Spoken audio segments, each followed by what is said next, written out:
নিৰাপত্তা দিম। কিন্তু গোৰ্খা জনগোষ্ঠী যেতিয়া বিটিআৰত সোমাবলৈ ধৰিছিল তুমি কিয় নীৰৱ আছিলা? কিয় নীৰৱ আছিলা?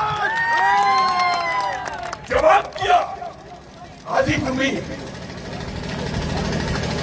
অৰাজনৈতিক চোলা পিন্ধি পেলাই, ছাত্ৰ সংগঠনৰ চোলা পিন্ধি পেলাই বুকুত কংগ্ৰেছৰ হাতখন লৈ তুমি চলি আছিলা। আজি তোমাৰ চৰিত্ৰ ওলাই পৰিল।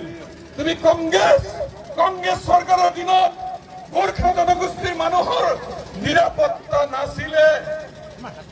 ভোটাৰৰ সমস্যা কোনে সমাধান কৰিলে? ভাৰতীয় জনতা পাৰ্টি চৰকাৰৰ দিনত।